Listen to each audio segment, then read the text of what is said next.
Selamat malam Bapak Ibu, Saudari-saudara, keluarga GPIB yang dikasihi oleh Tuhan. Kembali lagi dalam program Night Call GPIB bersama saya Pendeta Meiti Timomor dari Majene. Sebelum kita bersama-sama mengakhiri hari ini, mari buka bagian firman Tuhan yang akan kita renungkan dari 1 Korintus pasal 14 ayatnya yang ke-34 hingga ayat 40.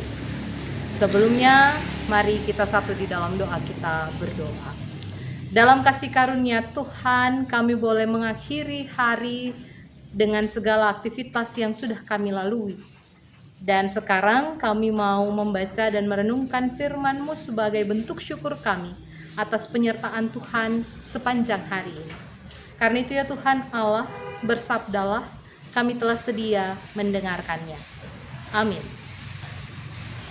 Firman Tuhan yang menyapa kita pada malam hari ini dari 1 Korintus pasal 14 ayat 34 hingga 40 demikian. Sama seperti dalam semua jemaat orang-orang kudus, perempuan-perempuan harus berdiam diri dalam pertemuan-pertemuan jemaat. Sebab mereka tidak diperbolehkan untuk berbicara. Mereka harus menundukkan diri seperti yang dikatakan juga oleh hukum Taurat. Jika mereka ingin mengetahui sesuatu, baiklah mereka menanyakannya kepada suaminya di rumah, sebab tidak sopan bagi perempuan untuk berbicara dalam pertemuan jemaat. Atau, adakah firman Allah mulai dari kamu? Atau hanya kepada kamu sajakah firman itu telah datang? Jika seorang menganggap dirinya nabi atau orang yang mendapat karunia rohani, ia harus sadar bahwa apa yang kukatakan kepadamu adalah perintah Tuhan. Karena itu saudara-saudaraku, usahakanlah dirimu untuk memperoleh karunia untuk bernubuat, dan janganlah melarang orang yang berkata-kata dalam bahasa roh. Tetapi segala sesuatu harus berlangsung dengan sopan dan teratur. Demikian pembacaan firman Tuhan bagi kita. Sahabat GPIB yang dikasihi oleh Tuhan, firman Tuhan pada malam hari ini mau mengingatkan Bapak Ibu dan saya tentang peraturan-peraturan dalam kehidupan persekutuan. Bahkan diingatkan oleh Paulus bahwa selalu ada aturan. Di sini aturannya tentang bagaimana seorang perempuan harus bersikap dalam pertemuan-pertemuan jemaat. Bagaimana kemudian dia mendapatkan pengetahuan ketika hadir dalam persekutuan jemaat. Artinya Bapak Ibu, ada aturannya, ada aturan mainnya untuk bisa mengambil bagian di dalam sebuah persekutuan, sebuah organisasi. Tidak serta-merta langsung mau main boikot dan sebagainya.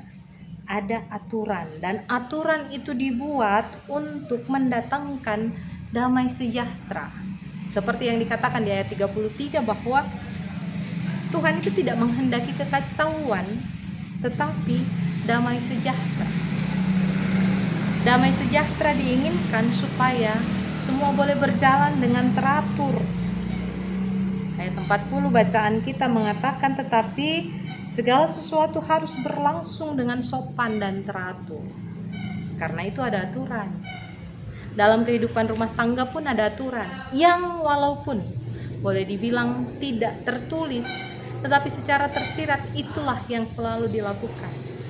Saya teringat ketika saya mengikuti pastoral perkawinan.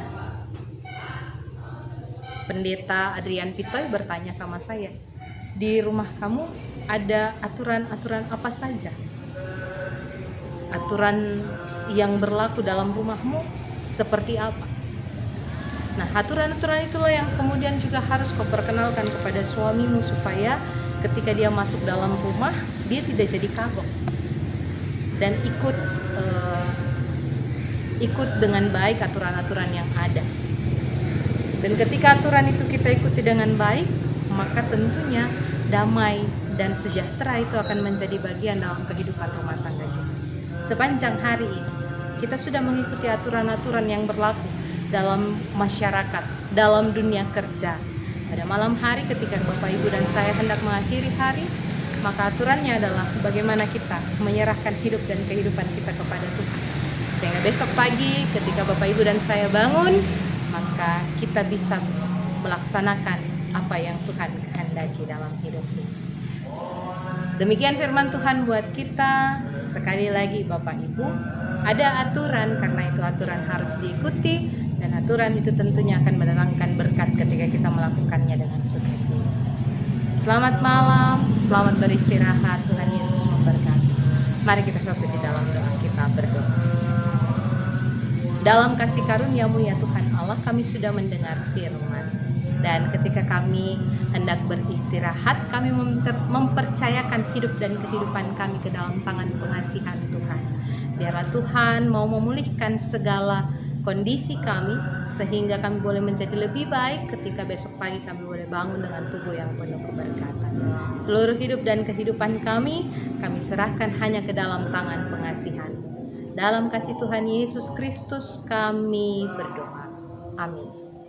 Selamat malam Bapak Ibu, selamat bertemu kembali di Night Call berikutnya. Tuhan Yesus memberkati.